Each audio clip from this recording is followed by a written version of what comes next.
Good morning students. कल हमने पढ़ा था एरिया बिटवीन टू रेक्टेंगल्स। इसमें कुछ क्वेश्चन बच गए थे, वो हम आज करेंगे। उसके बाद हम नेक्स्ट टॉपिक लेंगे। क्वेश्चन है, a rectangular field is 800 metre long and 400 metre wide. It has two roads A B C D. हमारे पास एक रेक्टेंगल दे रखा है। 800 मीटर इसकी लेंथ है, 400 मीटर इसकी विड्थ है। It has two roads each 10 metre wide running in the middle of it, जो इसके मिडल में से जा रहे हैं। टू रोड्स हमने मान लिए पी क्यू आर एस और के एल एम एन, और इनकी विड्थ कितनी है रोड की? 10 metre. One parallel to its length and other parallel to breadth. One तो पैरेलल है लेंथ के और अदर पैरेलल है ब्रेड्थ की। Find the total area of the field without roads. पिछले क्वेश्चन में हमने जो पढ़ा था उसमें जो ये रोड था उसकी लेंथ डिफरेंट थी, सेम नहीं थी। इसमें क्या दे रखा है? सेम दे रखा है। तो इसके लिए अब हम क्या करेंगे, पहले हमें बड़े वाला जो रेक्टेंगल है ए बी सी डी उसका एरिया निकालेंगे, फिर हम पाथ का एरिया निकालेंगे रोड का, और फिर उसको हम माइनस कर देंगे तो हमारे पास रिमेनिंग पोर्शन का एरिया निकल आएगा। तो सबसे पहले area of rectangle A B C D is equal to क्या होगा? Length into breadth. लेंथ कितनी है हमारी? एल कितना है? 800 इंटू ब्रेड्थ कितना है? 400। दैट इज इक्वल टू कितना आ जाएगा? 32 और 2 जीरो यहाँ 2 जीरो यहाँ, तो 2 मीटर स्क्वायर। ये हो गया। अब हम पाथ की वैल्यू निकालते हैं। पहले area P Q R S, area of road P Q R S. इस केस में जो एल है वो क्या है? शेप कैसी है इसकी? रेक्टेंगल ही है। तो पी क्यू आर एस में देखो इसकी लेंथ कितनी है? बीसी के इक्वल है, that is equal to 400 metre. और इसकी ब्रेड्थ कितनी होगी? 10 इंटू 10, तो वैल्यू कितनी आ गई? 4000 मीटर स्क्वायर। दूसरा एरिया ऑफ रोड, अब क्या नाम ले? K L M N, that is equal to L into B ही लगेगा इसमें। अब इस केस में एल क्या होगा? जो सी डी है, सी डी हमारे पास कितना है? 800। और ब्रेड्थ कितनी होगी इसकी? 10। कितना आ गया ये? 8000 मीटर स्क्वायर। तीनों निकल गए। अब मैंने पिछले क्वेश्चन में भी बोला था कि जो हमारा जो बीच वाला पोर्शन है इसका एरिया भी एक बार निकाल लेंगे। क्यों निकालना है? क्योंकि देखो ये वाला जो रोड है और पी क्यू आर एस जो रोड है, इन दोनों का जब हम एरिया निकालते हैं तो ये 2 बार इंक्लूड हो रहा है, तो हमें एक बार हटाना होगा क्योंकि जो जगह होती है उसको एक ही बार कवर करना है। तो एरिया ऑफ, अब इसकी शेप कैसी है देखो, डब्ल्यू एक्स वाई जेड की शेप क्या है? स्क्वायर शेप है, क्योंकि ये भी 10 है। 10 10 10 सारी साइड इक्वल है, तो ये क्या बन गया? स्क्वायर। तो एरिया ऑफ स्क्वायर, उसमें क्या बन रहा था पिछले क्वेश्चन में? Rectangle. W X Y Z is equal to side into side, that is equal to 10 into 10 metre square is equal to 100 metre square. तो अब हम क्या निकालें? Area of the road. अब इन दोनों का रोड का एरिया निकाल लें। तो total area of road is equal क्या करेंगे? 8000 जो हमारे पास पी क्यू आर एस है, area of P Q R S plus area of K L M N minus area of WXYZ। ठीक है, अब इसकी वैल्यू कितनी आई थी? PQRS 4000, 8000 minus 100। 8 + 4 कितना हो गया? 12 माइनस 100। तो वैल्यू कितनी आ गई है हमारे पास? 0 माइनस 0, 0 माइनस 0, 10 माइनस 1 9, यहाँ पर क्या बच गया? 1 मीटर स्क्वायर। ये हमारा रोड का एरिया आ गया। अब हमें क्या निकालना है?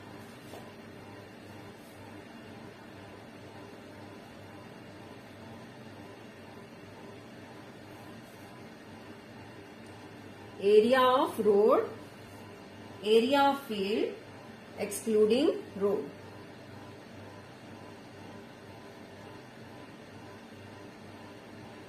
एक्सक्लूडिंग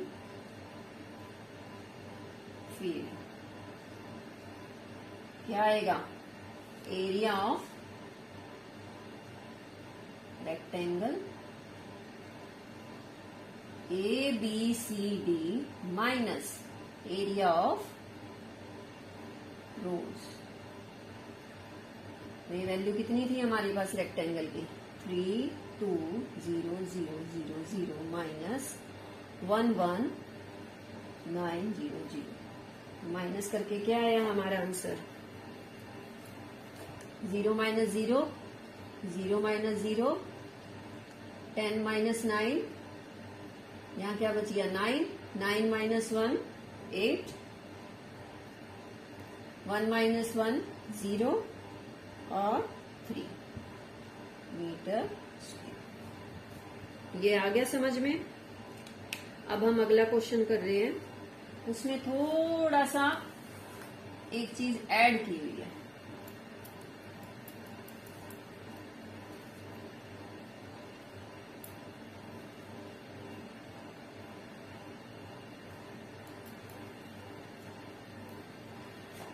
क्या स्टेटमेंट है?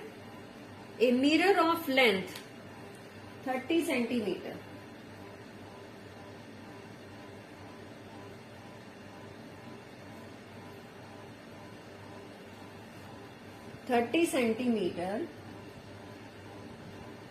and width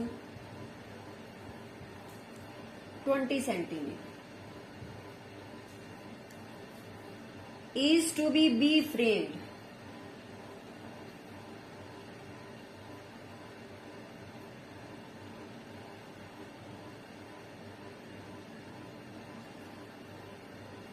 with 2 centimeter wide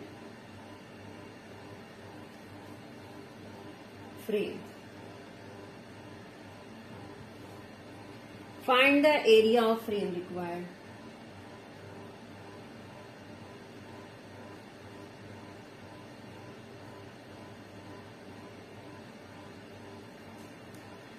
And also find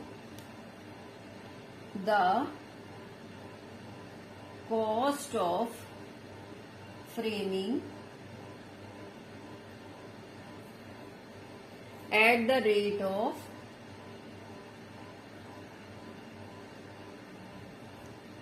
₹20 per centimetre square. अब क्वेश्चन में क्या कह रहे हैं? जो मिरर होता है उस पर फ्रेम किया गया, और फ्रेम कैसा है? ये मिरर कैसा है? रेक्टेंगल शेप का ही है।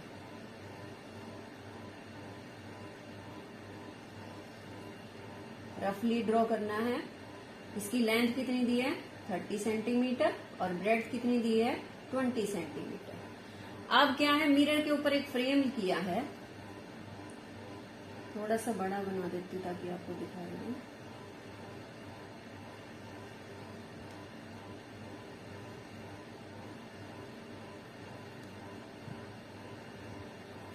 और जो फ्रेम है उसकी विड्थ कितनी है? 2 सेंटीमीटर।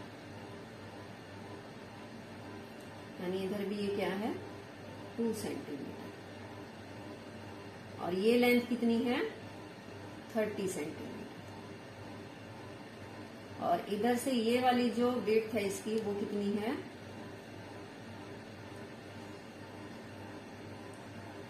20 सेंटीमीटर।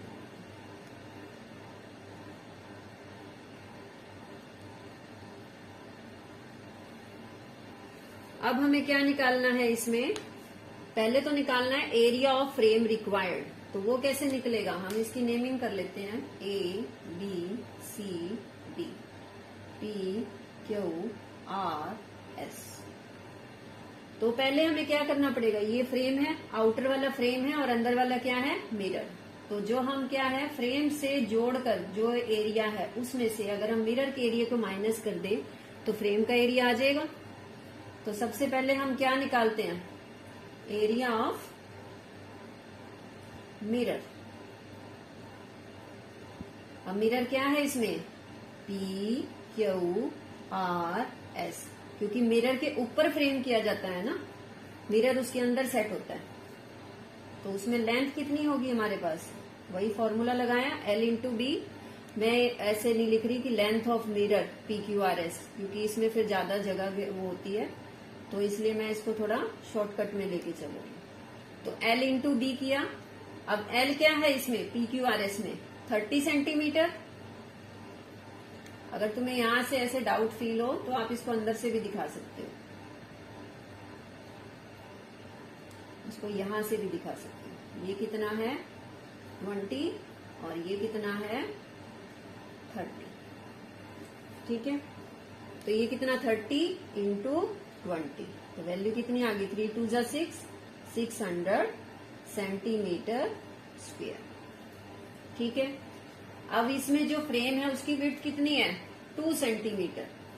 तो एरिया ऑफ रेक्टेंगल बोल दो इसको, rectangle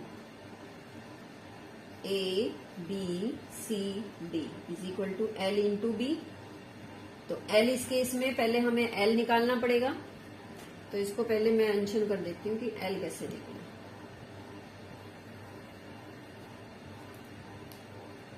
length of rectangle A B C D is equal to क्या होगा, जो हमारे पास मिरर है उसमें हमें क्या करना पड़ेगा, इसकी इधर से भी 2 सेंटीमीटर जुड़ेगा और इधर से भी 2 सेंटीमीटर जुड़ेगा। तो कितना आया 30 प्लस 2 प्लस 2, तो वैल्यू कितनी आ गई 34 सेंटीमीटर।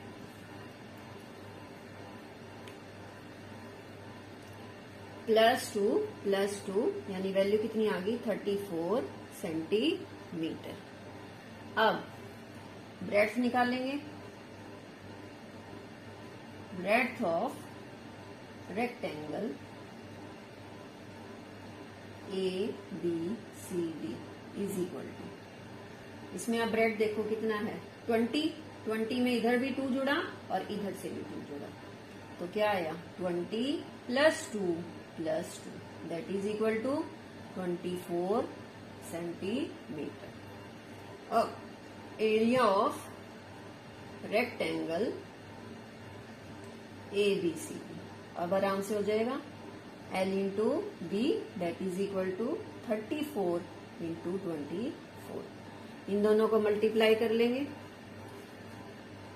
मल्टीप्लाई करेंगे तो यहाँ क्या आएगा देखो 34 इंटू 24, 4 4 जा 16, 4 3 जा 12 प्लस 13, 2 4 जा 8, 2 3 जा 6, 6 8 और 3 11, 6 प्लस 1 7 और 8, तो वैल्यू क्या आई हमारे पास 816।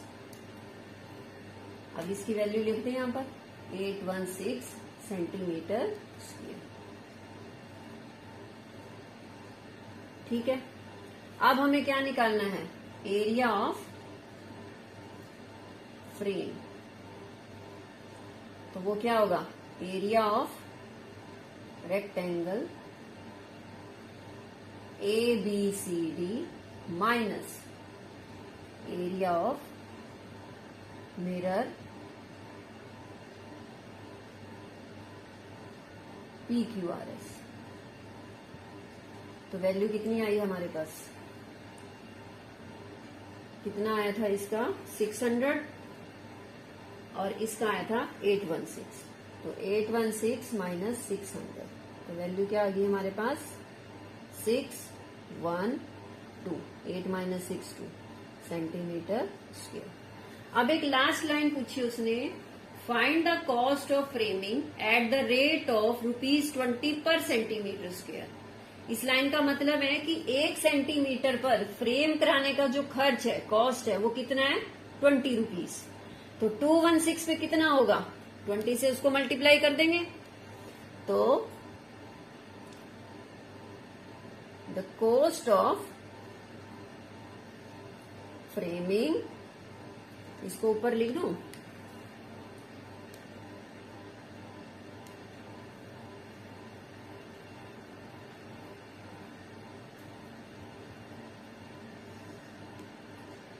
Cost of framing 216 centimetre square is equal to